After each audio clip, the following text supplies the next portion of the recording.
नमस्कार. मी डॉक्टर प्रमोद बोराडे. आज शिवराज्याभिषेकाच्या अत्यंतिक पवित्र आणि या राष्ट्रीय सणाच्या निमित्ताने आपल्या सर्वांसमक्ष मला व्यक्त होण्याची संधी मिळते, याबद्दल मी स्वतःला भाग्यवान समजतो.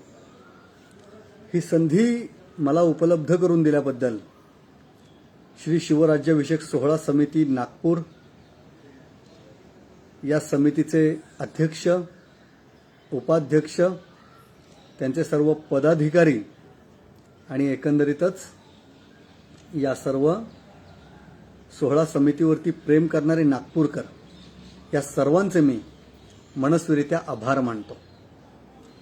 सर्वात महत्त्वपूर्ण बाब, मला थांबायचं नाही. कितीही मोठमोठे आंतरराष्ट्रीय संकट या कोविडच्या रूपाने आमच्या भारतावर आले तरी देखील आम्ही थांबलो नाही.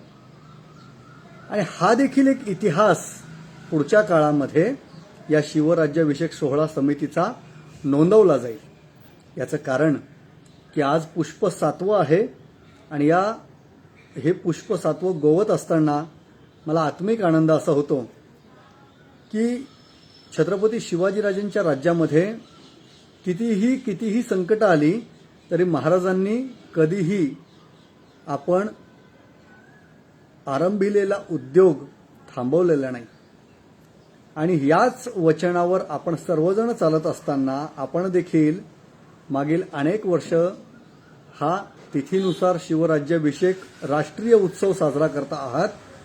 आणि या राष्ट्रीय उत्सवात आलेले अत्यंतिक मोठमोठ्या या आंतरराष्ट्रीय अडचणींवर मात देऊन आपण आज फेसबुक लाईव्हच्या माध्यमातून का होईना पण उद्योग करतो आहोत.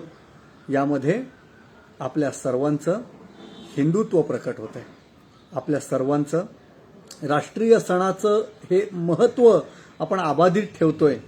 आणि म्हणून मला आपल्या सर्वांना सर्वप्रथम या राष्ट्रीय उत्सवाच्या म्हणजेच शिवराज्याभिषेक दिनाच्या भरभरून शुभेच्छा द्यायच्यात.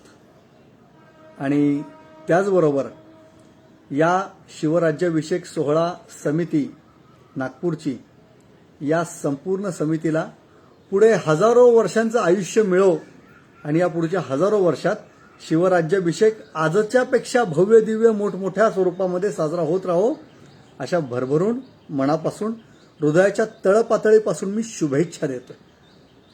सर्वप्रथम व्याख्यानाच्या सुरुवातीला तुमच्या, माझ्या, आपल्या सर्वांसाठी अत्यंतिक आदरणीय असणारे पण आज आपल्यात नसणारे स्वर्गीय सुमंतजी टेकाळे यांच्या स्मृतिप्रित्यर्थ सुमंत व्याख्यानमाला आपण आयोजित केलेली आहे. माझे अतिशय चांगले जे मित्र होते आणि ज्यांच्या जाण्याने तुमच्या माझ्यासारख्या सर्वसामान्य व्याख्यात्याला, संशोधकाला, अभ्यासकाला, कार्यकर्त्याला ज्यावेळी फोनवरती फेसबुकद्वारे ही माहिती मिळाली, ओक्साबोक्षी रडू येणं असं ज्याला आपण म्हणतो असा प्रकार घडला. आणि 2-3 घटनांच्या बाबत ज्ञानेशजी पुरंदरे गेले, त्याही वेळी अशीच परिस्थिती झाली.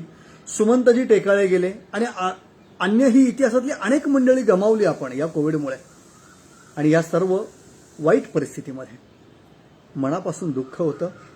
परंतु त्यांनीच घालून दिलेल्या या वाटेवरती आपण चालत असताना कुठल्याही प्रकारे न थांबणं आणि सातत्याने या विषयावर चालत असताना, या मार्गावर चालत असताना त्यांनी आखून दिलेल्या या चौकटीमध्ये आपण काम करायचंय आयुष्यभर हे ठरवून त्या दिवशी ओक्साबोक्षी तुम्ही, मी, आपण सर्व रडलोही असेल.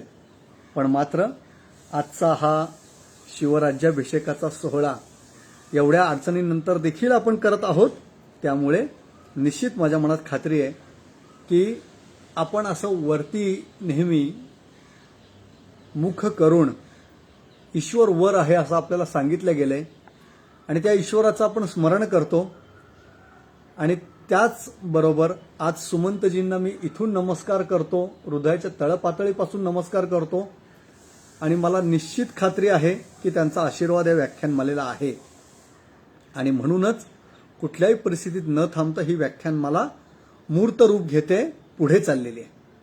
आज आपण शिवराज्याभिषेकाचा हा सोहळा पार पडत आहोत. 7वं पुष्प गुंफण्याची मला संधी मिळालेली आहे आणि माझा विषय आहे पार्श्वभूमी आणि दूरगामी परिणाम. सर्वप्रथम सर्वात आधी विषयाला मी सुरुवात केलेली आहे आणि मी सांगतोय पार्श्वभूमी. आता पार्श्वभूमी म्हणजे नेमकं काय? इतिहास कधीही तपासत असताना आता माझ्यातला थोडा संशोधक जागा होतोय आणि तो तुम्हाला व्यक्त होतोय आणि सांगतोय. कुठलीही ऐतिहासिक घटना असेल, इतिहासातला कोणताही प्रसंग असेल, आपल्याला तो कसा हाताळावा लागतो, तर घटना का घडली, घटना कशी घडली आणि ऐतिहासिक घटना घडून गेल्याच्या नंतर तिचे दूरगामी परिणाम काय झाले, असा विषय आपण त्या चौकटीत तपासत असताना आपण हा विषय पाहिला पाहिजे की स्वतः छत्रपती शिवाजीराजांच्या राज्याभिषेकाचा जो सोहळा आहे तो सोहळा करत असताना राज्याभिषेकाची पार्श्वभूमी म्हणजे नेमकं काय, का करावा लागला राज्याभिषेक, असं काय कारण होतं. तर आपल्या सर्वांसमक्ष अगदी हळुवारपणे एक एक पदर त्याचा उलगडत आपल्याला जायचं आहे, बारकाईने ऐकायचं आहे. भरपूर वेळ आपल्याकडे आहे आणि एकंदरीतच आपल्या सर्वांना हा विषय समजावून घ्यायचा आहे की शिवराज्याभिषेकाची पार्श्वभूमी काय. मला तुमच्या सर्वांच्या कानावर एक विषय घालायचा आहे.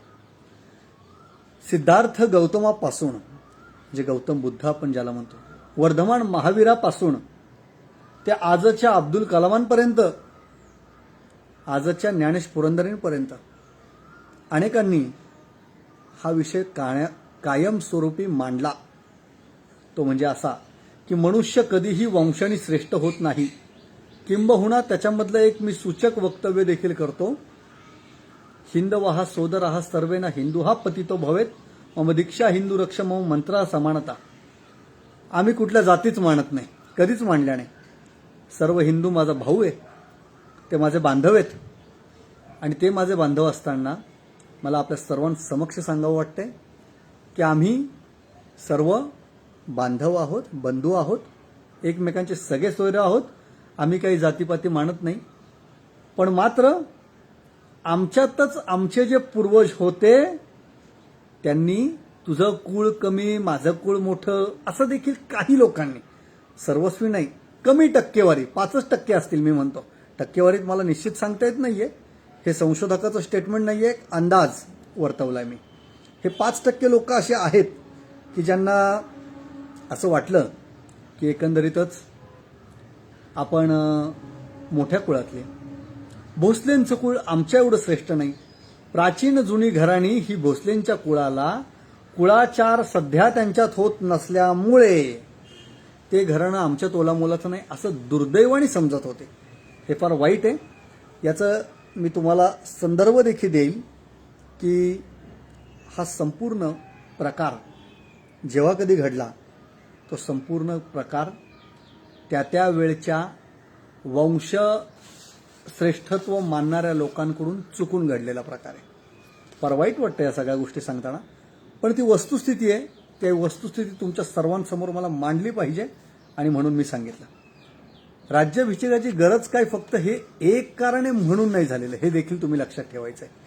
मला तुमच्या सर्वांच्या हा विषय कानावर घालायचा आहे की एकंदरीतच राज्याभिषेकाचं ज्यावेळी प्रयोजन होतंय त्याआधी अनेक असणाऱ्या पार्श्वभूमीतल्या कारणांमधलं हे एक कारण आहे की शिवाजीराजेंचा वंश, त्यांचं कुळ, याच्यापेक्षा आमचं कुळ श्रेष्ठ आहे असं समजणाऱ्या एकंदरीत समग्र अशा या लोकांमध्ये आपल्याला या वंशश्रेष्ठत्वांच्या फुटकळ कल्पना दिसून येतात.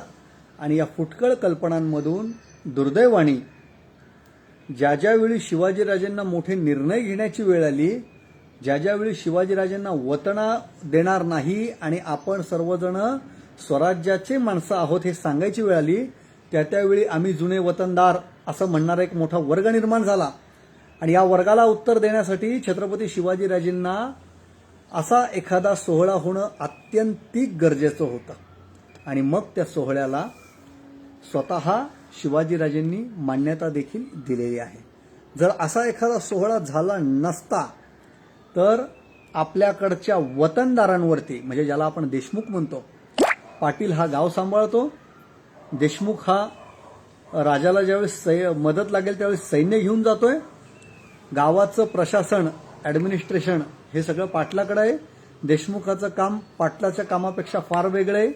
देशमुख पाटलापेक्षा स्वतःला 2 पावलं वर समजतोय आणि या सगळ्या प्रक्रियेमध्ये सगळ्या देशमुखांची मान्यता मिळण्यासाठी स्वतः शिवाजीराजेंना कुठल्याही परिस्थितीमध्ये राज्याभिषेकाचा सोहळा करून घेणं गरजेचं होतं.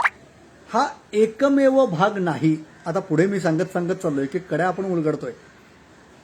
आपल्या राज्याप्रमाणेच अनेक राज्य दक्षिणेत होते.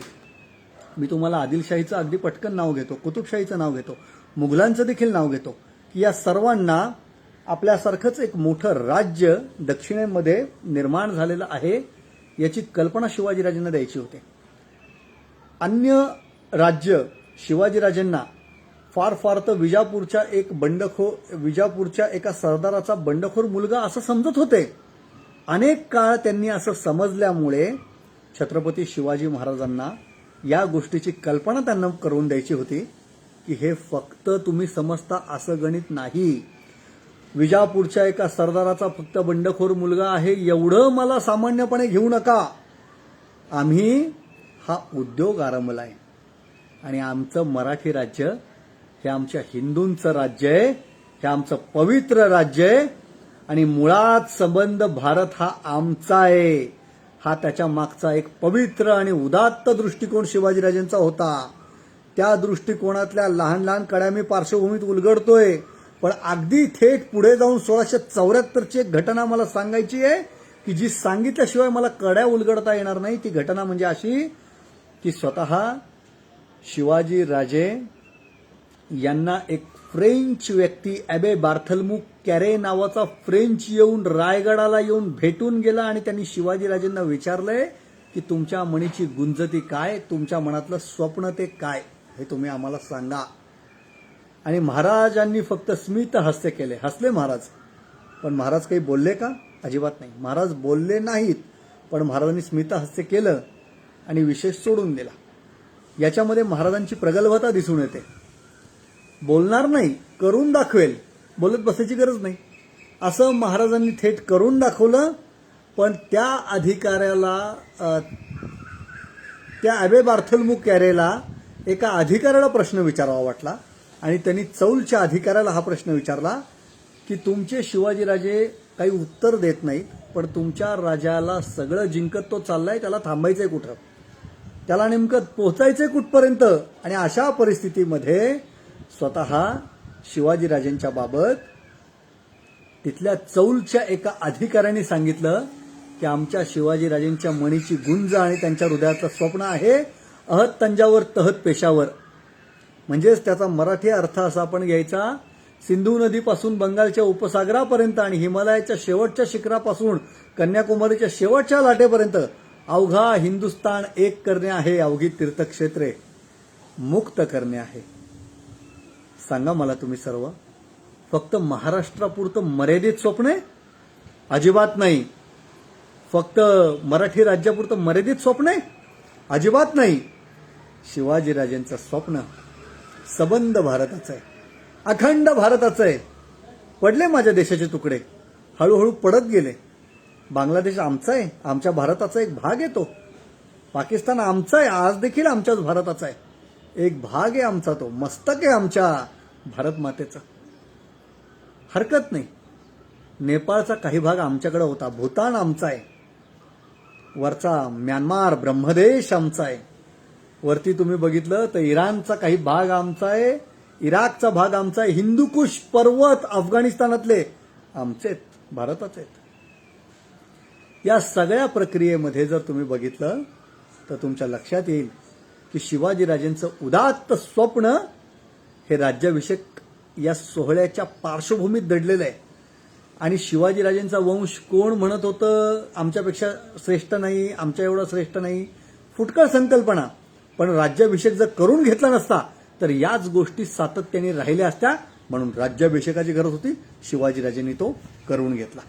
दुसरंही मी कारण तुम्हाला सांगितलं की मुघलांना कळालं काय कळालं की आपल्यासारखंच एक नवोदित राज्य उदयाला आलंय. विजापूरच्या आदिलशहाला कळालं की शिवाजीराजेंचं राज्य आता फक्त एक बंडखोर सरदाराचा मुलगा नाही, आता शिवाजीराजे एक स्वतंत्र सार्वभौम राजा आहे. कुतुबशहाला कळालं की शिवाजीराजे एक सामान्य प्रकरण नाही, शिवाजीराजा एक सार्वभौम राज्याचा एक मोठा अधिपती, स्वामी, महाराजा आहे. म्हणजे आता त्यांच्याशी आपण बादशाप्रमाणे वागलं पाहिजे.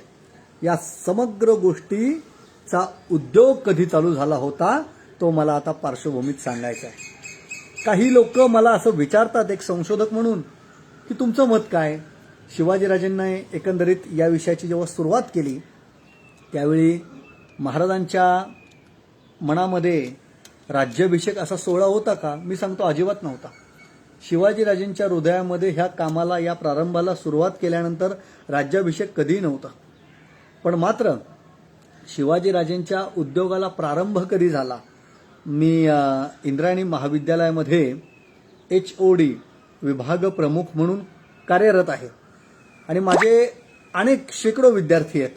प्रतिवर्षी 230 विद्यार्थ्यांची बॅच आमच्या इथून बाहेर पडते आणि मला तुम्हाला सांगावं वाटतं, माझ्या मित्रमंडळींना, सर्व माझ्या मित्रांना सांगावं वाटतं की माझ्या सर्व विद्यार्थ्यांना मी हे सांगतो, कॉन्सेप्ट आहे MBA मध्ये, बिझनेस ॲडमिनिस्ट्रेशनमध्ये इन टाइम सेटलमेंट.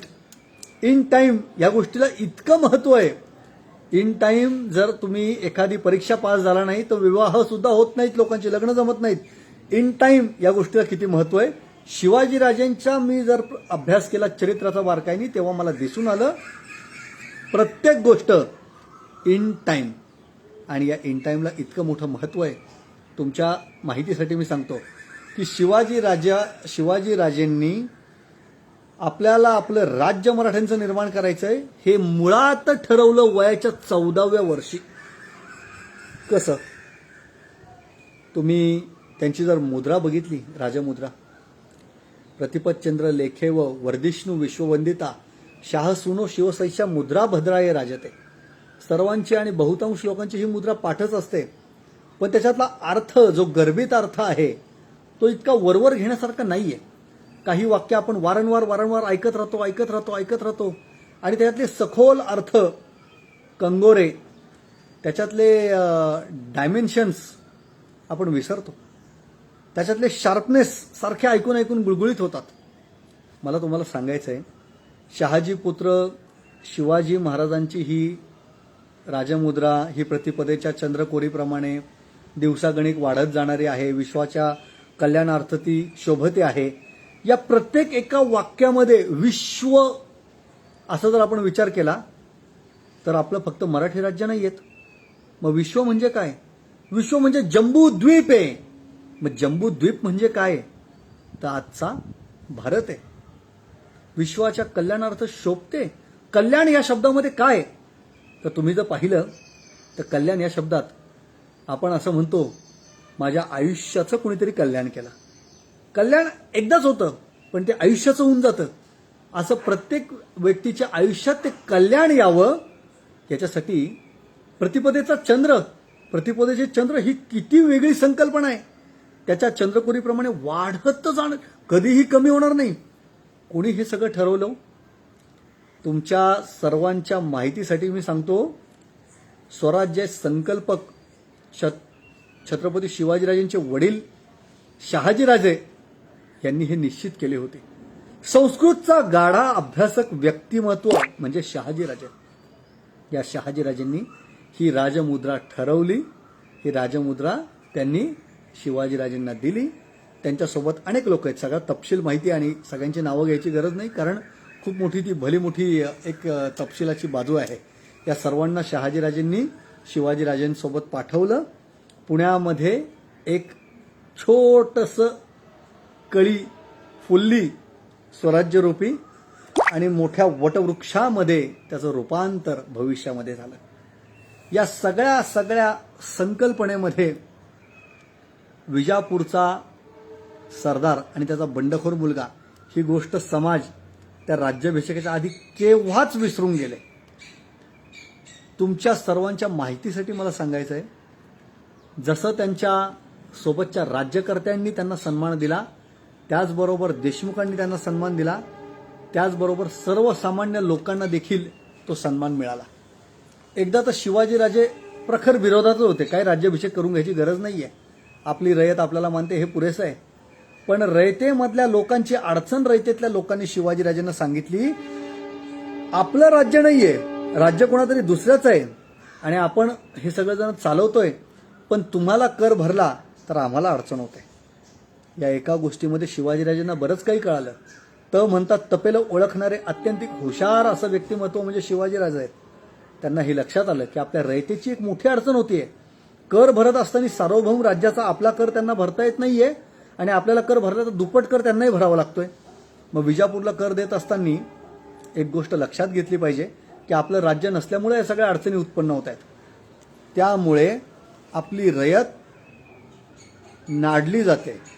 सरदारांच्या आणि मोठमोठ्या या विजापूरच्या बादशाच्या कुतुबशहाच्या मोठ्या अडचणींना आपल्या प्रजेला तोंड द्यावं लागतंय.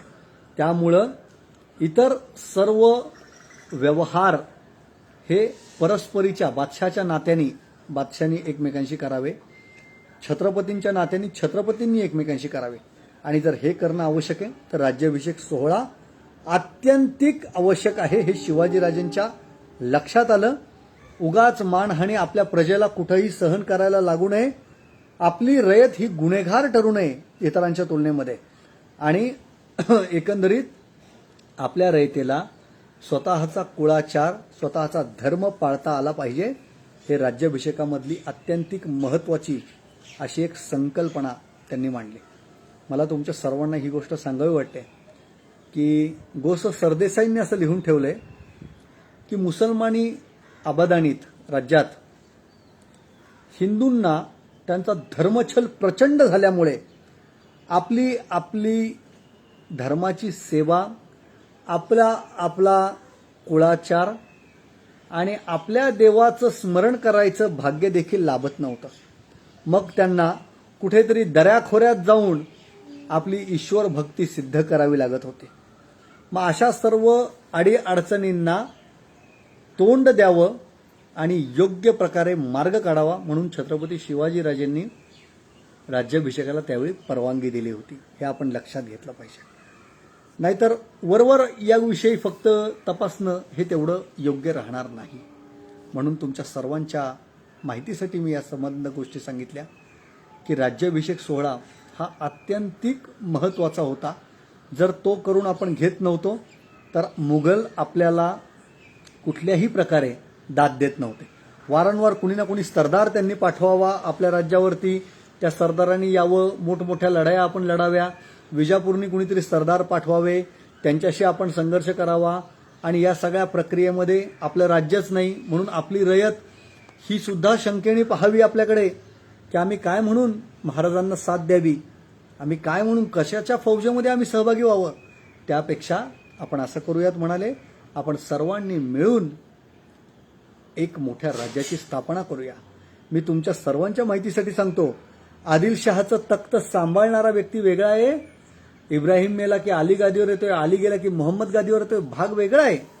पण रयतेनी ज्याला गादीवर बसवलं, रयत म्हणाली की आमची गरज आहे सिंहासन, रयत म्हणाली आमची गरज आहे राजधानी, आमची गरज आहे आमचा राजा. त्यावेळी हे एक मोठं भावनेचं द्वंद्व शिवाजीराजेंना फोडता नाही आलं आणि शिवाजीराजेंनी स्वतःचा राज्याभिषेक करून घेतला. मला तुमच्या सर्वांना एक गोष्ट सांगायची आहे, राज्याभिषेक काय सोपं आहे? शिवाजीराजे राज्याभिषेकाच्या 4 दिवस आधीपर्यंत प्रचंड धावपळीत आहे. राज्याभिषेक म्हणजे असा सोहळा नाहीये उभ्या उभ्या शिवाजीराजेंनी मान्यता दिली आणि या बादशाह लोकांसारखं महिनाभर ते सोहळे चालले, असा प्रकार नाहीये. राज्याभिषेक ही गोष्ट शिवाजीराजेंनी करत असताना शिवाजीराजेंच्या राज्यावरती, आपल्या स्वराज्यावरती वारंवार हल्ले करण्याचं प्रयोजन आखल्या गेलं होतं मुघलांकडून. औरंगजेबाला ज्या दिवशी कळालं शिवाजीराजे राज्याभिषेक करून घेत आहेत, त्या दिवशी औरंगजेबाने त्याचा दूध भाऊ कोकलताश जाफर जंग मलिक हसन खान, त्याला कोक्का असं सुद्धा म्हटलं जायचं फारसीमध्ये, कोक्का बरोबर वाटेना म्हणून त्यांनी कोकलताश अशी पदवी दिली आणि त्या बहादूर शहाला शिवाजीराजांच्या राज्यात म्हणजे आपल्या स्वराज्यात पाठवलं. राज्याभिषेक झालाच नाही पाहिजे, ताबडतोब जा आणि शिवाजीराजेचं राज्य उद्ध्वस्त कर, असं सांगितल्याच्या नंतर वारंवार वारंवार वारंवार त्यांनी हल्ले केले आणि या हल्ल्यांना प्रतिहल्ले शिवाजीराजांनी केले. मुळात शिवाजीराजे इतके सतर्क आणि सावधान होते की महाराजांनी 100% आपल्या संपूर्ण राज्याची व्यवस्था चोख केलेली होती. राज्याभिषेक करायला निघाले आणि व्यवस्थापनच केलेलं नाही आणि आता दुश्मन आला, राजधानीपर्यंत आला, मी काय करू, असा प्रकार नाही. शिवाजीराजांनी सबंध राज्याभिषेकाची यथायोग्य अशी योजना केलेली होती. त्यामध्ये शिवाजीराजांनी येणाऱ्या शत्रू सैन्याला चोख तोंड देणारे असे देखील लोक तिथं ठेवलेले होते. तुमच्या सर्वांच्या माहितीसाठी मी सांगतो, अनेक ठिकाणी हल्ले करण्याचा या बहादूर खानाने प्रयत्न केला, त्याला कुठंही यश आलं नाही. आणि आता त्याच्यामधला महत्वाचा भाग असा राहतो की कोकणात उतरून थेट रायगडावरच हल्ला करावा असं म्हणून बहादूर शहाने एक मोठी मुघल अंमलदारांकडून ठाणेदारांकडून एक फौज जमा केली. त्याची स्वतंत्र फौज तर होतीच, औरंगजेबाने त्याला दिल्लीच होती, आणि उधळून लावा राज्याभिषेक शिवाजीराजेंचा असं सांगितलेलं होतं. शिवाजीचा राज्याभिषेक उधळून लावलाच पाहिजे अशी भूमिका मांडणाऱ्या या औरंगजेबाला प्रत्युत्तर देण्याची तयारी शिवाजीराजांनी पूर्वीच केलेली होती. आणि ज्यावेळी बहादूर खान कोकणात शिरायला गेला, या घाटाला त्याला अडकाव झाला, पुढच्या घाटाने गेला, त्या घाटाला अडकाव झाला, त्याने जिथून जिथून उतरायचा प्रयत्न केला, कोकणात उतरायला सवासणीचा घाट आहे, तैलबैलाचा घाट आहे, गाढवलोटीची वाट आहे, उंबरखंडाची वाट आहे, तामिनीचा घाट आहे, वरंदाचा घाट आहे, या सगळ्या बाजूला शिवाजीराजांनी आपलं सैन्य, आपले सरदार चोख उभे केले होते. सळो की पळो करून सोडलं. आणि म्हणून शिवाजीराजांच्या एका पत्रातला उल्लेख आहे, मूळ पत्र आहे शिवाजीराजांचं, की बहादूर शहा तो काय, तो पेंडीचे गुरु आहे, काही नाही, बहादूर शहाला काही जमलं नाही. हा बहादूर खान हा ठाई मार खात बसला आणि औरंगजेब तिकडे डोक्याला हात लावून बसला. औरंगजेबाचं मूळ विधान असं आहे की अल्लाह तालानीच म्हणजे ईश्वरानीच शिवाजीला राज्याभिषेक सोहळा पार करून दिला आणि ईश्वराचीच इच्छा होती की शिवाजीचा राज्याभिषेक व्हावा, म्हणून शिवाजीचा राज्याभिषेक आज पार पडतोय. आणि आम्ही आज काय पाहतोय, अल्लाह माझ्यावरती नाखुश आहे असं तो त्यावेळी म्हणतोय. नाखुश असणारच, कारण तुला मानवता नाहीये, तू क्रूरकर्म आहे, तू वाईट वागलायस. पण आज माझा औरंगजेब विषय नाही. ज्यावेळी मला औरंगजेब विषय द्याल आपण सर्व, शिवराज्याभिषेक सोहळा समिती नागपूर, त्यावेळी मी औरंगजेब काय होता ते जरूर सांगेल. पण त्याला हर तऱ्हेने अपयश पदरात पडलं आणि शिवाजीराजांचा राज्याभिषेक निश्चित स्वरूपात पार पडला. कुठल्याही प्रकारे त्याच्यामध्ये विघ्न विजापूरचे लोक आणू शकले नाही, गोवळकोंड्याचा कुतुबशाह आणू शकला नाही, मुघल तर प्रखर विरोधी होते पण मुघलही आणू शकले नाही, आणि शिवाजीराजांनी राज्याभिषेक करून घेतला. मला 2-3 नावं सांगायची. गोविंदपंत खेडकरांनी शिवाजीराजांना प्रचंड मदत केली. उत्तरेत जाऊन मूळ कागदपत्र बनवून आणायचं काम गोविंदपंत खेडकरांनी केलं. आणि एक संकल्पना आपली त्यावेळी एक रूढ होती की पृथ्वी निक्षत्रिय आहे. हा एक मोठा वाद आहे, त्याच्याविषयी आता तपशिलात बोलायला नको, कारण आपण सगळेजण उत्सव साजरा करतोय आणि माझ्यावरती थोडं वेळेचं बंधन आहे, त्यामुळे मी वारंवार खाली वेळेकडेही पाहतोय. तर त्याच्यामध्ये मला आपल्या सर्वांना सांगायचं आहे की शिवाजीराजेंना वरती उत्तरेमध्ये ही संकल्पना जी काही रूढ होती, दक्षिणेपर्यंत रूढ होती, ती संकल्पना मोडीत काढण्यासाठी उदयपूरच्या सिसोदे वंशातला एक वंशवेळ आमचा आहे असं सिद्ध करावं लागलं. गोविंदपंत खेडकरांनी वरती जाऊन उत्तरेतून कागदपत्र तयार केली. नंतर बाळाजी आवजी चिटणीसांनी वरती उत्तरेतल्या अनेक घराण्यांच्या भेटी घेऊन शिवाजीराजेंचा राजवंश काढून आणला. एकंदरीत सगळ्यांची खूप नावं आहेत, खूप मोठा तपशील आहे. राज्याभिषेक कसा झाला आपण त्याच्यात पडायला नको. तपशिलात गेलो की माझ्या भावना संपतील. भावना संपवायच्या नाही, आज मला भावनेनी बोलायचं आहे. तपशील खूप मोठा आहे, कोणी काय काय भूमिका केली, कोणाची काय जबाबदाऱ्या होत्या, त्याच्यात आता पडायचं नाही. पण एक वरती उत्तरेमध्ये शेष घराणं होतं. मुळात मी सांगू, हे घराणं आपल्या दक्षिणेतलं 14व्या शतकामध्ये आपल्याकडचं धर्माधिकारी शेष, भट्ट आणि ही सर्व घराणी पुंतांबा या गावावरून, गोदावरीच्या परिघात हे गाव आहे, इथून वर गेली आणि काशी स्थित झाली.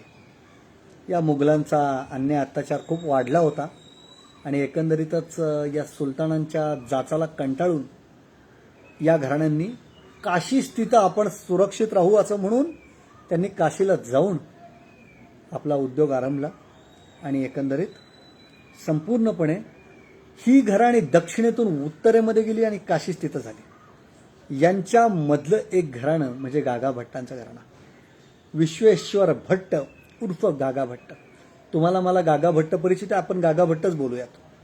या गागा भट्टांनी शिवाजीराजांचा राज्याभिषेक झालाच पाहिजे ही भूमिका मांडली आणि गागा भट्टांना उत्तरेत पालखी पाठवल्या गेली, उत्तरेतून पालखी दक्षिणेत आली. शिवराज्याभिषेकाचा सोहळा कशा कशा पद्धतीने पार पाडला पाहिजे हे सर्व त्यांनी यथायोग्य हाताळलं. शूद्राचार शिरोमणी नावाचा एक ग्रंथ नेमका शेषाने लिहिला होता. थोडा गोंधळ झाला पण त्या गोंधळातून गागा भट्टांनी वाट काढली. अत्यंतिक मोठमोठे अभ्यासक अशी बाजू मांडतात की शिवाजीराजांच्या राज्याभिषेकाला ज्यांनी ज्यांनी विरोध केला त्यांच्यातले बहुतांश लोक राज्याभिषेकाला उपस्थित राहिले. काय गंमत सांगतोय बघा मी. गागा भट्टांच्या या राज्याभिषेकाच्या करणाऱ्या भूमिकेला ज्यांनी विरोध केला अशी काही लोक त्यावेळी रायगडावर उपस्थित राहिले. ज्यांना ज्यांना वाटत होतं की शिवाजीराजांचा राज्याभिषेक हाणून पाडावा त्यातले बहुतांशी, सर्वस्वी नाही, बहुतांशी लोक रायगडला उपस्थित राहिले. फार किरकोळ विरोध आहे, त्याच्यात आपल्याला आता पडायचं नाही, मला सांगायचं सुद्धा नाही. एक वरवर फक्त एक माहिती असावं म्हणून तो शूद्राचार शिरोमणी मी सांगितला. पण त्याच्यातून गागा भट्टांनी चपखळ वाट काढली आणि शिवाजीराजांनी सुद्धा, काही लोकांनी असं सांगितलं की काही अपघात होत आहेत आणि ज्या काही त्या मालिकेमध्ये 2-4 घटना घडल्या. प्रतापराव गुजर तुम्हाला माहिती आहे, प्रसंग झाला होता, प्रतापराव गेले, ती एक त्या मालिकेतली घटना अशी धरली जाते. जिजाऊ साहेब गेल्या 17 जून रोजी, ती एक मालिका त्या धरली जाते. शिवाजीराजांच्या एक पत्नी गेल्या. या सगळ्या मालिका विनाकारण जोडल्या गेलेल्या आहेत. गागा भट्टांनी केलेला राज्याभिषेकापेक्षा मी तांत्रिक पद्धतीने उत्तम राज्याभिषेक करेल असं म्हणणारा आणि तंत्र उत्तम जाणणारा असा एक निश्चलपुरी होता.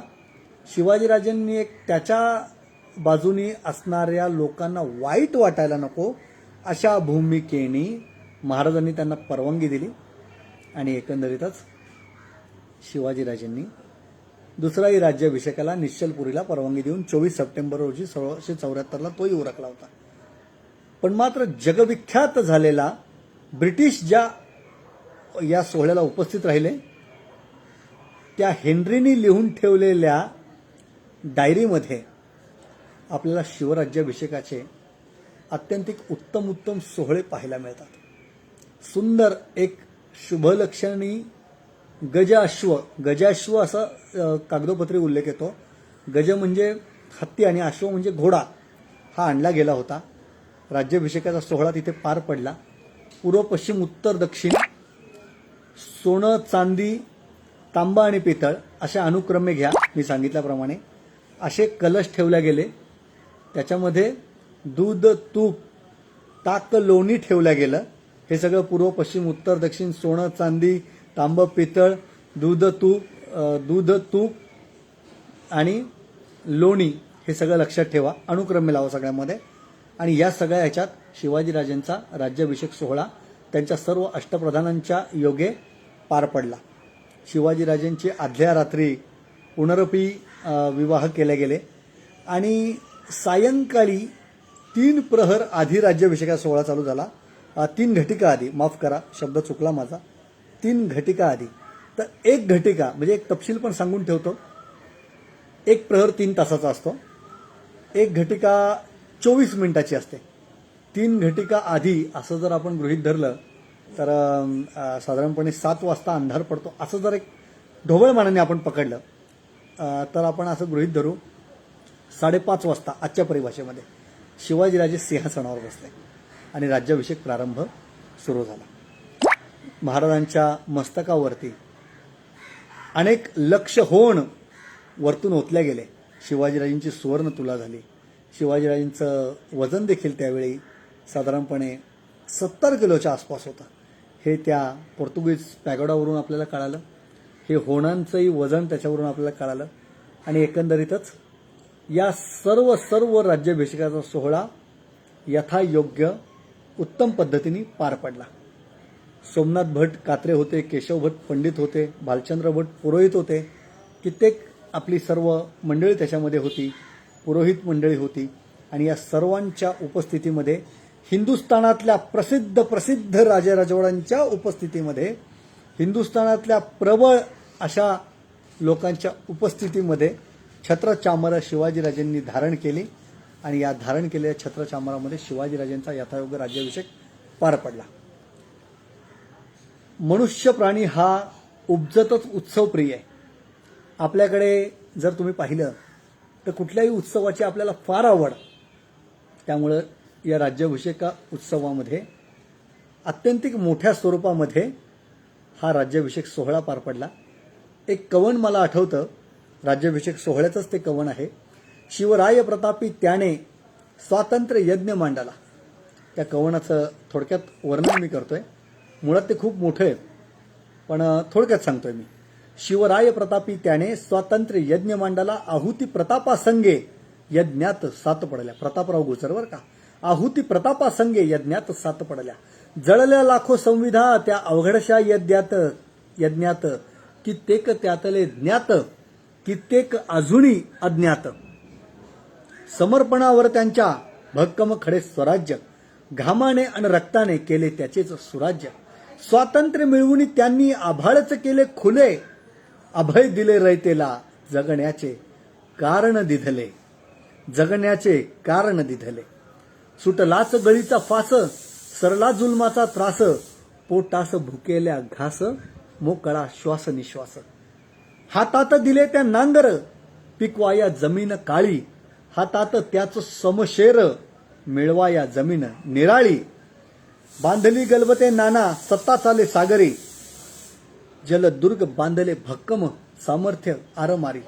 केलाच पराक्रम मोठा, शत्रुस करून सपाट, केलाच पराक्रम मोठा, शत्रुस करून सपाट. गडकोट घेतले किल्ले, एकूण 360. शक्तियुक्तीने केले राज्यास 3दा दुप्पट, शक्तियुक्तीने केले राज्यास 3दा दुप्पट. ती ऐकुणी कीर्ती आले रायगडास गागा भट्ट. उदंड केले कवतिक केला. आता राज्याभिषेक येतोय. उदंड केले कवतिक केला सादर मनसुबा, तख्तास बैसले आता महाराज म्हणून शिवबा.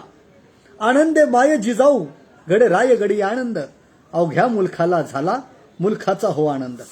आनंद थोर सकळांना, आनंद माणसांना, आनंद पशुपक्ष्यांना आणि शेतातील कणसांना. आनंद धरतीला झाला हो आभाळा आनंद, आनंद चंद्र सूर्याला ग्रह ताऱ्यांना आनंद. आनंदुनी सागर गेला लाटा हस्ती खळखळा, आनंदे 12 मावळ आसवे ढाळी खळखळा, आसवे ढाळी घळघळा.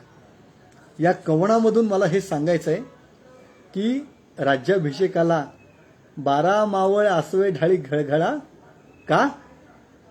तोच 12 मावळ आसवे ढाळीतच होता, त्याही आधी घळाघळाच ढाळत होता.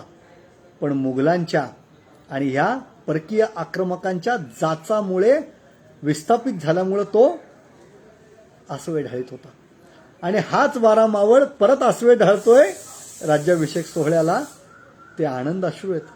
माझा राजा, राज्याभिषेक माझ्या राजाचा होतोय. मी माझ्या राजाला अजून काय देऊ? माझं प्राण मी देऊ इच्छितो माझ्या राजासाठी.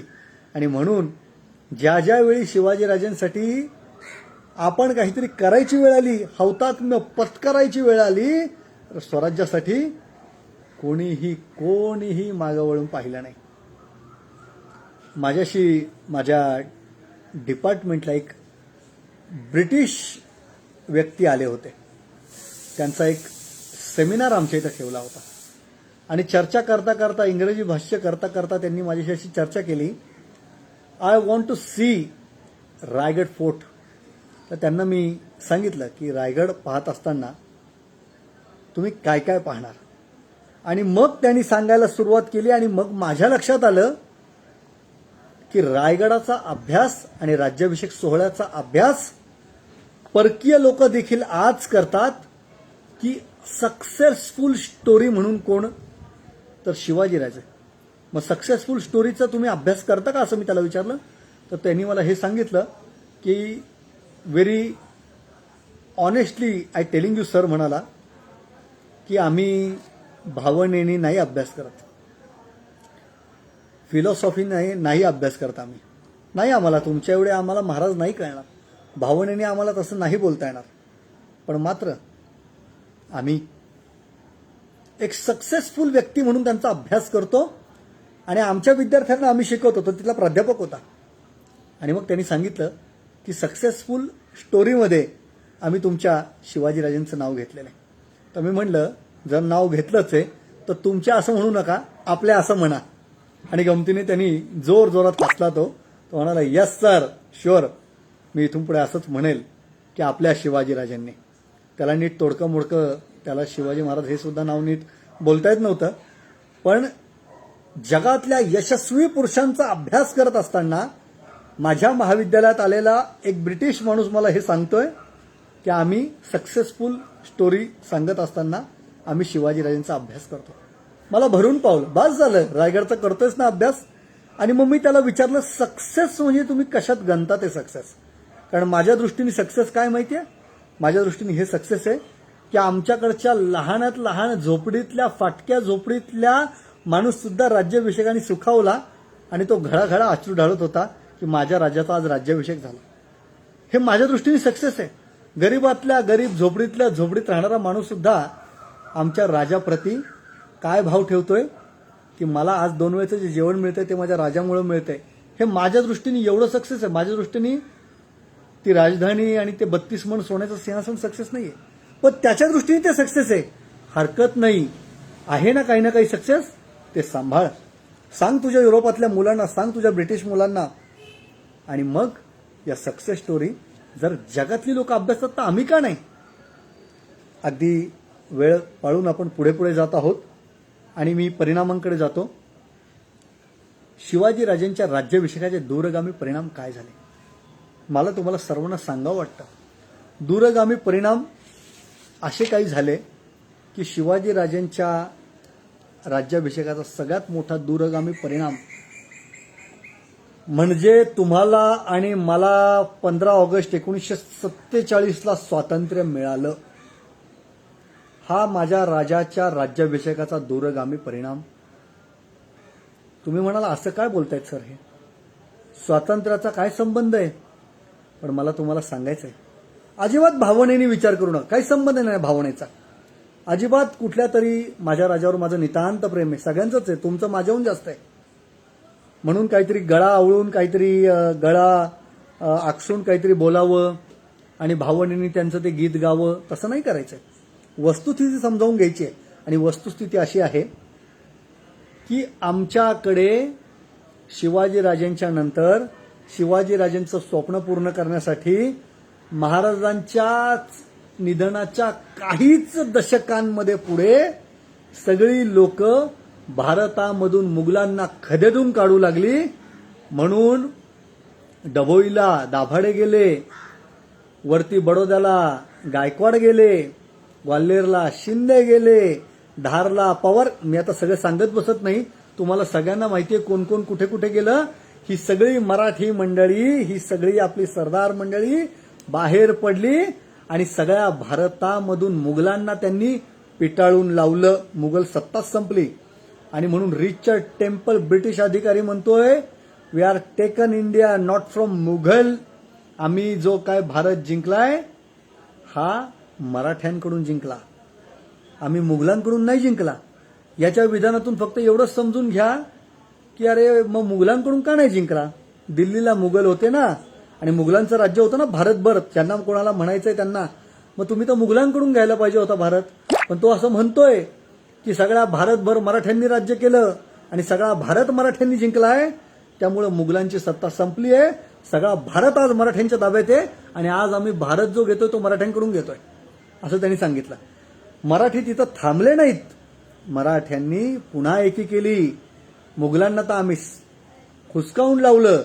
तो कुतुबशाह आणि आदिलशाह तर औरंगजेबाने संपवलेला होता, परंतु मराठी राज्य त्याला संपलं नाही. मराठी राज्य त्यांनी जेवढं संपवण्याचा प्रयत्न केला, अतिशय धार्मिक द्वेषाने जिहादी प्रक्रियेमध्ये तो दक्षिणेत आला आणि त्यांनी मराठी राज्य हे स्वराज्य, मंदिरं पाडली आणि मराठी राज्य संपवण्यासाठी, हिंदूंचं राज्य संपवण्यासाठी प्रयत्न केला, पण त्याला यश आलं नाही. कारण आमच्याकडे गवताला भाले फुटले. आमच्यातल्या माता भगिनी देखील रडल्या नाही लढल्या आणि घराबाहेर येऊन आमच्या लोकांनी विळे, फावडी, कुदळी जे मिळेल साखळ्या त्यांनी शस्त्र बनवली. मुघलांना सळो की पळो करून सोडलं आणि एकंदरीतच संपूर्ण हिंदुस्तान हा खऱ्या अर्थी हिंदुस्तान झाला आणि यश आलं. आणि काय झालं तर मराठ्यांनी सगळा भारत जिंकून घेतला आणि या हिंदुस्थानामधून मुघलांचं नामोनिशान शिल्लक राहिले नाही. मुघल चळो की पळो चळोपळा कापायला लागली. म्हणून पानिपतावरती 1757 प्लासीचं युद्ध, 1761 पानिपतचं युद्ध, 1764 बक्सारचं युद्ध, या सगळ्या युद्धांनंतर मराठ्यांची थोडी कमकुवत झालेली ताकद ओळखून ब्रिटिशांनी आपले हातपाय पसरले. परत मराठ्यांनी त्यांना प्रत्युत्तर दिलं आणि एक मराठा जागा झाला आणि क्रांतिकारकांच्या रूपाने, भूमिगत चळवळींच्या रूपाने, गडकिल्ल्यांच्या योगाने, गडकिल्ल्यांच्या द्वारे, त्यांच्या आश्रयाने आम्ही पुन्हा ब्रिटिशांशी संघर्ष मांडला. मी तुम्हाला सांगू, मी तुम्हाला दूरगामी परिणाम हे सांगतोय. तो दूरगामी परिणाम हा की शिवाजीराजेंच्या निधनाच्या नंतर शिवाजीराजेंचं स्वप्न पूर्ण करणारा वर्ग निर्माण झाला आणि अवघा हिंदुस्थान एक करणे आहे, अवघी तीर्थक्षेत्रे मुक्त करणे आहे. आपल्या मराठी माणसांनी तीर्थक्षेत्रे मुक्त केली. किती नावं सांगू मी तर तुम्हाला. कोणार्कचं सुवर्ण मंदिर देखील सांगतो. जेवायला बसली आपली मंडळी आणि जेवायला बसल्यानंतर त्यांना असं एक काहीतरी दगड दिसला, गोलाकार, छान दिसतोय म्हणाले. आपली लोक जेवली आणि निघता तो दगड उचलायला गेले. तो दगड काय उचलला जाईना आणि मग त्यांनी थोडं सारायला सुरुवात केली. अरे हे काहीतरी कळसासारखं दिसतंय, उपटा कळस, उपटल्या जाईना. अरे खाली दिसतंय. खाली जात गेली आणि मग त्यांच्या लक्षात आलं हा काहीतरी विलक्षण प्रकार आहे. त्यामुळे आर्किओलॉजी डिपार्टमेंटलाही मी सांगतोय निक्षून, तुम्ही काय आता उत्खनन करता म्हणजे काही तुम्ही पहिले उत्खनन नाही करणारे आणि हे ब्रिटिशांचं तंत्र आहे असं समजू नका. कारण आर्किओलॉजीच्या कॉन्सेप्टच मध्ये शिकवलं जातं की उत्खनन इज अ ब्रिटिश कॉन्सेप्ट, की असं उत्खनन केलं पाहिजे, असे पॅचेस ओपन केले पाहिजे. माझंही आर्किओलॉजी झालेलं आहे, पण हे सगळं खोटं आहे. आमच्या मराठ्यांनी त्याच वेळी उत्खनन केलं आणि भास्कर पंडितांनी, रघोजीराजे भोसलेंचा दिवाण भास्कर पंडितांनी त्यावेळी उत्खनन केलं आणि एक मंदिर बाहेर काढलं, कोणार्कचं सुवर्ण मंदिर. पुन्हा शब्द मला महाराजांचे आठवतात. तीर्थक्षेत्रे मुक्त करणे आहे. कित्येक तीर्थक्षेत्रे मराठ्यांनी मुक्त केली. वरती उत्तरेतली तीर्थक्षेत्रे मुक्त केली.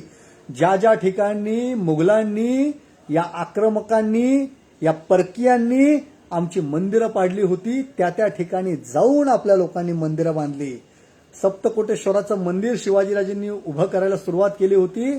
महाराजांच्या हयातीच्या नंतर सुद्धा त्याचं काही काम शिल्लक राहिलं होतं, ते देखील पूर्ण केलं गेलं. मला तुम्हाला सांगावं वाटतं, हर एक शिवाजीराजेंचं स्वप्न राज्याभिषेकाच्या दूरगामी परिणामांमध्ये मी सांगतोय तुम्हाला, ते पूर्ण करण्याचा पूर्णपणे प्रयत्न मराठ्यांनी केला. आणि 1761 आपला राजा काय म्हणाला होता की आपल्याला अवघा हिंदुस्थान मुक्त करणे आहे परकीयांपासून. मग हिंदुस्थानच्या रक्षणासाठी आम्ही उभं राहिलं पाहिजे. दत्ताजी शिंदेनी बुराडी घाटावरती सुरुवात केली आहे, आम्हाला थांबलं नाही पाहिजे. अब्दाली काय आमच्यापर्यंत येणार होता का?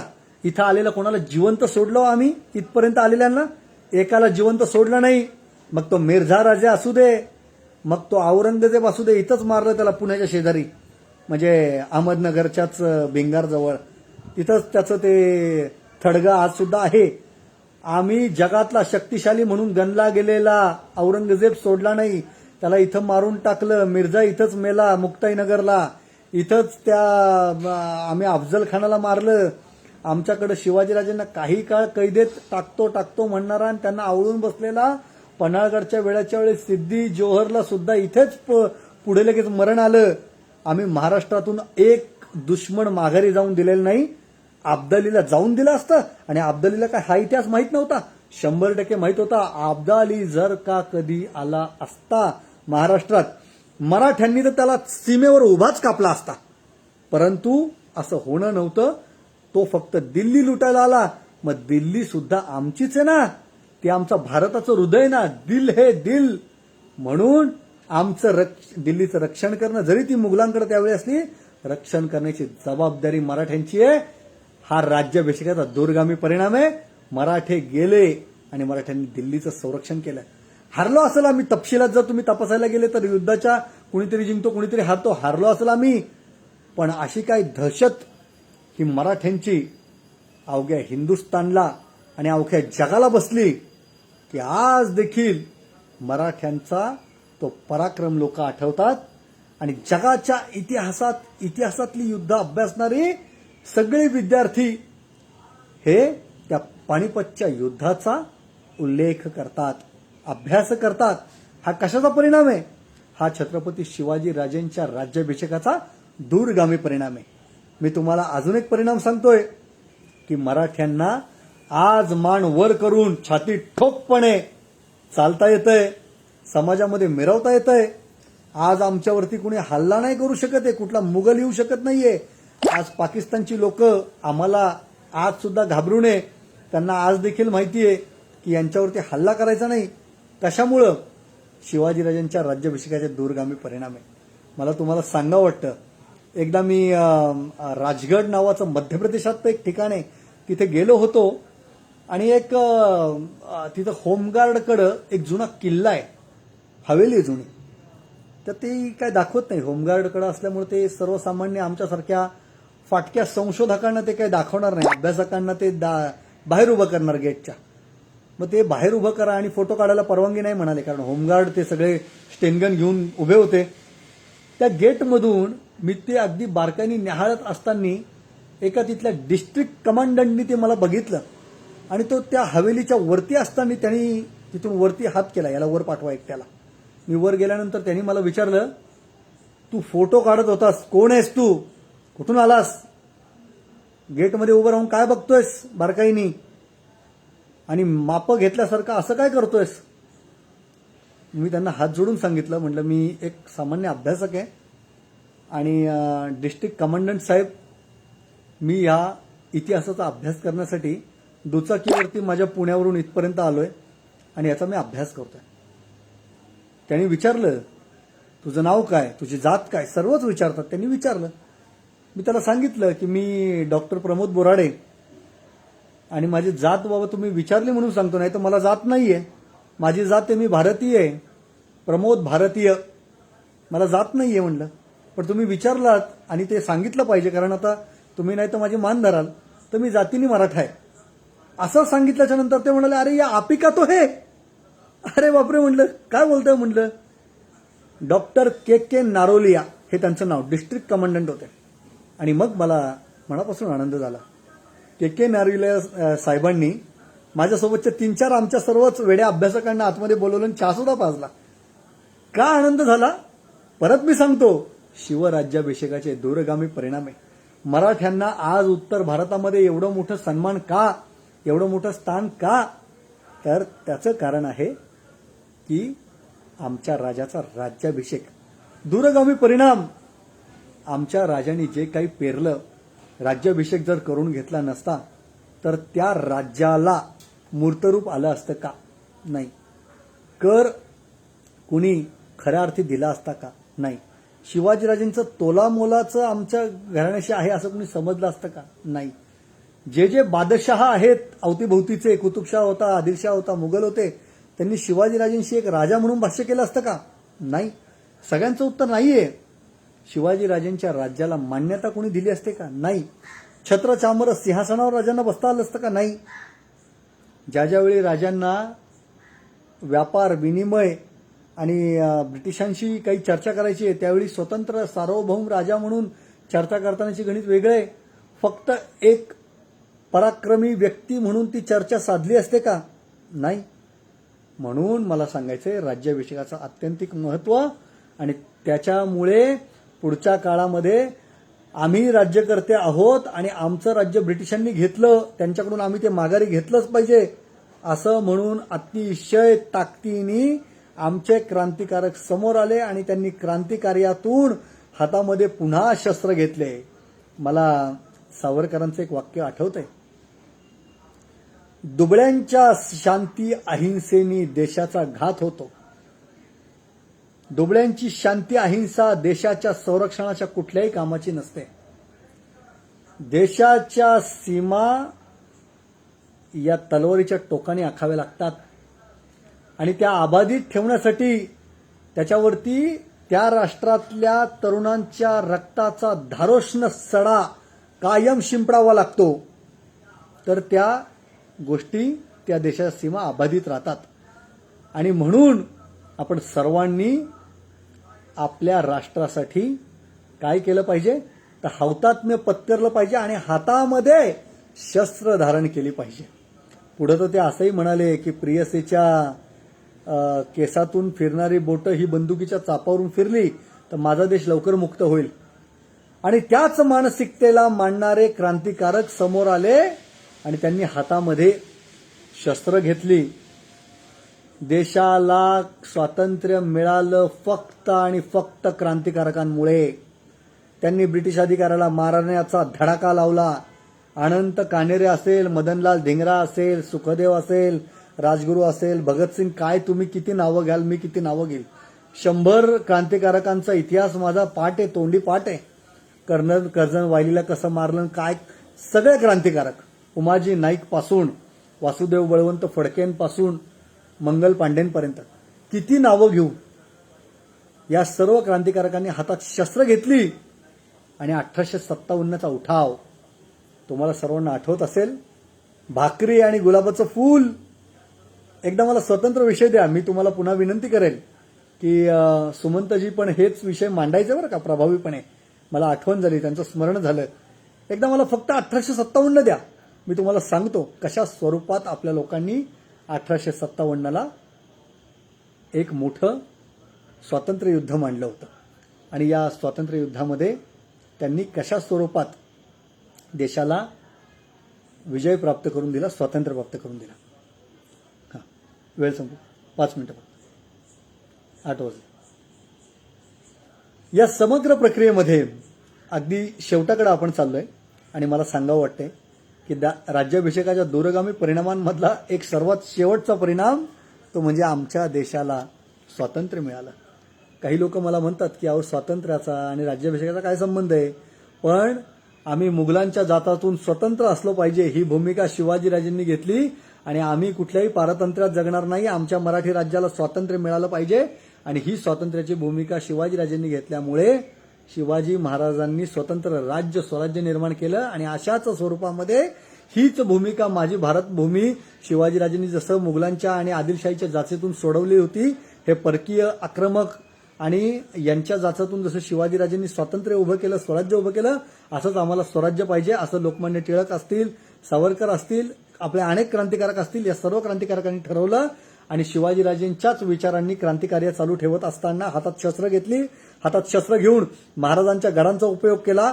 वासुदेव बळवंत फडके इथं विसापूर दुर्गावर राहिला होते, उमाजी नाईक सोनोरी गडावरती राहिला होते. कित्येक दुर्गांची कित्येक क्रांतिकारकांची नावं तुम्हाला मी सांगू. या समग्र प्रक्रियेमध्ये क्रांतिकारकांनी भूमिगत असताना आपल्या महाराजांच्या दुर्गांचा उपयोग केला. सबंध दुर्ग, शिवाजीराजेंचे दुर्ग, आपल्या सह्याद्रीतले किल्ले हे क्रांतिकारकांचे लपण्याचे अड्डे झाले होते. या समग्र प्रक्रियेमध्ये क्रांतिकारकांनी क्रांतिकार्य करत असताना या दुर्गांचा आणि शस्त्रांचा उपयोग केला आणि त्यांच्या सर्वांच्या समोर आदर्श होते फक्त आणि फक्त एक नाव, छत्रपती शिवाजी महाराज. त्यांनी राज्याभिषेक केला होता. राज्याभिषेकानंतर आपलं राज्य स्वतंत्र झालं होतं, आपलं स्वराज्य जे मुक्त झालेलं होतं. पारतंत्र्यामधून आम्ही स्वातंत्र्यात गेलो होतो. स्वातंत्र्याची अत्यंतिक मोठी किंमत असणारे क्रांतिकारक आणि यांनी देखील क्रांतिकार्य करत असताना आपल्या राज्याला, आपल्या या भारत भूमीला आपण स्वतंत्र करायचं असा निश्चय बांधला, चंग बांधला. ठाई ठाई दिसल तिथं या ब्रिटिशांच्या अधिकारी मारायला सुरुवात केली. मोठमोठे कलेक्टरांना तोंडावर डोक्यात जाऊन छात्यात जाऊन गोळीबार केला. यांना मारून टाकलं. यांच्या घरादाराला संपवलं आपल्या क्रांतिकारकांनी. आणि मग कुठंतरी त्यावेळी इंग्लंडच्या लक्षात आलं की आता पुरे आपली वेळ भरली आहे. आपण जर का आता थांबलो नाही तर हे क्रांतिकारक आपल्या समग्र ब्रिटिशांना तिथं गोळ्या घालून मारून टाकतील. यांच्या डोक्यातले शिवाजीराजेंचे राज्याभिषेकाचे विचार जागृत झालेत. स्वातंत्र्याची किंमत यांना चांगली माहिती आहे. अथर्ववेदातला एक श्लोक आहे. श्लोक सांगत नाही, वेळ संपलेली माझी दिलेली, पटकन अगदी मी उरकतोय. पण अथर्ववेदातला एक श्लोक आहे. त्या श्लोकाचा अर्थ असा होतो की स्वातंत्र्यापेक्षा या जगात मोठी कोणती गोष्ट नाही. माया नाही, मायबाप नाही, काही नाही. स्वातंत्र्य हे जगातली सगळ्यात मोठी गोष्ट आहे. त्यामुळे स्वातंत्र्यासाठी प्रत्येकाने प्रयत्न केला पाहिजे. आणि याच सोबत मी तुम्हाला सांगू इच्छितो, शिवाजीराजेंच्या दूरगामी या राज्याभिषेकाच्या परिणामामध्ये भारताला मिळालेलं स्वातंत्र्य, हे का स्वातंत्र्य मिळालं, आज भारत आमचा का स्वतंत्र आहे, याचं कारण छत्रपती शिवाजीराजेंनी त्यावेळी करून घेतलेला राज्याभिषेक आहे. या ठिकाणी मला दिलेली वेळ संपूर्णही मी 5 मिनिटं अधिक बोललेलो आहे. वेळेचं भान आम्ही आदरणीय शिवभूषण बाबासाहेब पुरंदरेंचे विद्यार्थी आहोत, निनादजी बेडेकरांचे विद्यार्थी आहोत, पांडुरंग वलकडेंचे विद्यार्थी आहोत. त्यामुळे वेळेचं भान बाबासाहेबांनी काट्यावर काटा ठेवायला लावलं. माफी मागतो, मी 5 मिनिट आपल्या सर्वांचे जास्त घेतले. खूप सांगण्यासारखं आहे, खूप बोलण्यासारखं आहे, पण आता वेळ संपलेली असल्यामुळं मला आता बोलता येणार नाही. मात्र मी तुम्हाला पुन्हा एकदा मनस्वी विनंती करेल, श्री शिवराज्याभिषेक सोहळा समिती नागपूर या सर्व पदाधिकाऱ्यांना मी विनंती करेल की नानाविध विषयांवरती हे एक राष्ट्रीय सोहळा झाला शिवराज्याभिषेक, पण पुन्हा कधी फेसबुकच्या लाईव्हच्या माध्यमातून आपण व्याख्यानमाला आयोजन कराल त्यावेळी मी आपल्या आमंत्रणाची वाट पाहिल. जरूर कुठल्याही स्वरूपाचं काही त्याच्यात आर्थिक देवाणघेवाण नाही, पण मी आपल्या आमंत्रणाची नक्की वाट पाहिल की नानाविध विषयांवरती आपण बोलूयात. त्यावेळी मी पुन्हा एकदा माझे परममित्र आदरणीय सुमंतजी टेकाळे यांचं स्मरण करतो. त्यांच्या स्मृतीप्रित्यर्थ आयोजण्यात आलेल्या या व्याख्यानमालेचं 7वं पुष्प मला गुंफता आलं आणि त्याच्यामध्ये माझे जे काही तोडके मोडके विचार होते ते मला मांडता आले. त्याबद्दल तुम्ही मला संधी दिल्याबद्दल तुमचे हृदयाच्या तळपातळीपासून मनस्वीरित्या मी आभार मानतो. पुन्हा पुन्हा आपण सर्वांनी मला अशी संधी द्यावी अशी मी या ठिकाणी विनम्र अशी विनंती करतो. आणि आपल्या सर्वांना उदंड आयुष्य मिळावं असं मी या आज आत्यंतिक भारताच्या दृष्टीने पवित्र अशा राष्ट्रीय समारोहाच्या दिवशी, शिवराज्याभिषेकाच्या दिवशी आई तुळजाभवानी चरणी तुमच्या सर्वांच्या उदंड आयुष्याचा जोगवा मागतो. आणि यातलं काही चुकलं असेल तर माझ्या वाणीचा पराभव समजा. ज्यातलं काही 1% बरं वाटलं असेल तर हे फक्त आणि फक्त छत्रपती शिवाजीराजेंचा पराक्रम, राज्याभिषेक हे सगळं आहे, हे सगळं स्वीकारा. त्याच्यामध्ये प्रमोद बोराडे गेला चुलीत, त्याचं काही किंमत नाही, कवडीची किंमत माझी. पण जे काही याच्यातलं योग्य वाटलं असेल ते सगळं स्वीकारा आणि पुढे चला. आणि माझ्या सर्व विद्यार्थ्यांना शेवटचा माझा संदेश की फक्त इतिहासात रमू नका, याच्यामधून उचला, तुमच्या गुणवत्तेचं उचला. तुम्हाला जे काही योग्य वाटेल ते सगळं ह्याच्यातून शिका आणि आजच्या वर्तमानामध्ये तुम्ही इतिहास निर्माण करा. फक्त इतिहासात रमायचं नाही तर आज शिवराज्याभिषेकातून शिवाजीराजेंना कसं यश मिळालं वगैरे वगैरे जे काही मी सांगितलंय याच्यामधून, या इतिहासातून काहीतरी बोध घ्या आणि या बोध घेऊन त्याच्यामधून आजच्या वर्तमानामध्ये नवीन इतिहास निर्माण करा. या ठिकाणी थांबतो. धन्यवाद.